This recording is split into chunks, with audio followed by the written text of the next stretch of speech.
Now this last section I'm going to talk about, I'm going to lump these together, okay? And that is the Sony Marvel universe, the MSU, the Marvel Sony universe. But I'm going to talk about Kraven the Hunter. Also, dude, if you're that Sony CEO that's like, oh man, I don't know why people don't like these movies. These are good movies. I don't know why they bombed. If you're making these decisions at Sony, A-okaying both Madam Web and Kraven the Hunter, hey, Luigi.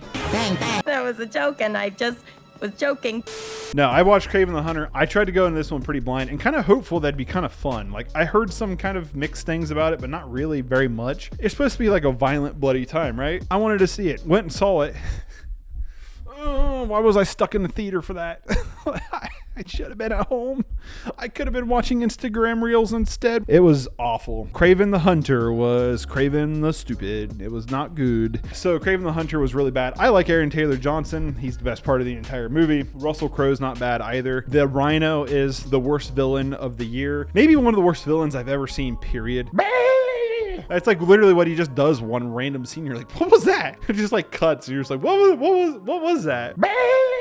That had like a line of dialogue that was like, there's an animal in all of us. Like, that's the level of dialogue we're working with. Every line of dialogue was just basic exposition dumping left and right. These characters feel unbelievable. How is the CGI this bad? How is the budget this high and the CGI is this bad? I'm not gonna lie to you, I'm really disappointed in this. I was kind of hoping for like a 5 out of 10. I was kind of hoping for some good gory moments, for some fun moments. I got basically none of that. It's really boring. The majority of the movie doesn't even have Aaron Taylor Johnson in it. The majority of the movie is just like Kid Kraven getting his Kraven lore on. And they also try to cram in the Rhino with his dad. His dad's kind of a bad guy. His dad should have been the main villain. It would have been a lot more interesting of story. They kind of throw that to the side for the Rhino. There's maybe 30 minutes left of the movie, and I'm like, what's the plot of this movie? Like, where are we going with this? Like, what's the main like plot? What's the main like arcing point of this story? Like, we spent kind of all this time bouncing around between different things. Like, what's